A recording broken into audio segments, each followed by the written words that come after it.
Մինչ Հայաստանում նախընտրական կզվրտոցը, աշխարհում շատ կարևոր իրադարձություններ են եղել։ Օրինակ, այս պահին ընթանում է Պուտինի ու Շի Ջինպինգի հանդիպումը Չինաստանում, որի արդյունքների մասին ես իհարկե կպատմեմ շուտով, իսկ անցած շաբաթ Չինաստան էր այցելել Թրամփը,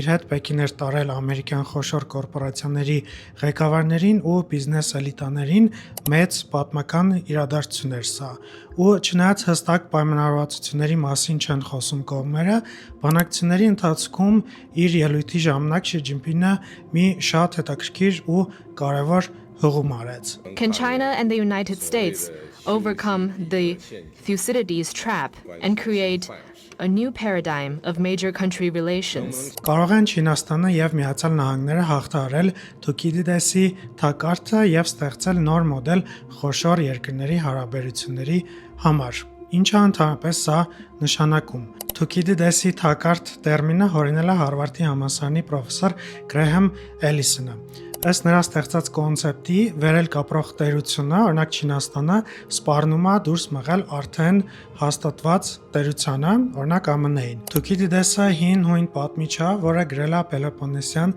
պատերազմի մասին մեծ աշխատություն, ըստ նրա հին Աթենքի ու Սպարտայի միջև պատերազմը անխուսափելի էր, որովհետև աճող Աթենքը սպառնում էր Սպարտային։ Ու իր աշխատության մեջ Գրեհեմ Էլիսոնը ուսումնասիրել է պատմությունից 16 նմանատիպ մրցակցություններ զարգացող եւ արդեն կայացած տերությունների միջև եւ բարձել է, որ 12-ը ավարտվել են պատերազմով։ Պրոֆեսոր Էլիսոնը իր Destined for War գրքում վերլուծել է ԱՄՆ-Չինաստան հարաբերությունները հենց այս պրիզմայով։ Ու երբ Շի Ջինպինգը խոսում է սրա մասին, նա առաջին հերթին հայտարարում է, որ Չինաստանը դարձել է գերտերություն, բայց նաև հարցնում է, արդյոք ԱՄՆ-ն ու Չինաստանը կկարողանան դուրս գալ այս թակարդից։ Գրեք ձեր կարծիքը մեկնաբանություններում ու բաժանորդագրվեք։ Մինչ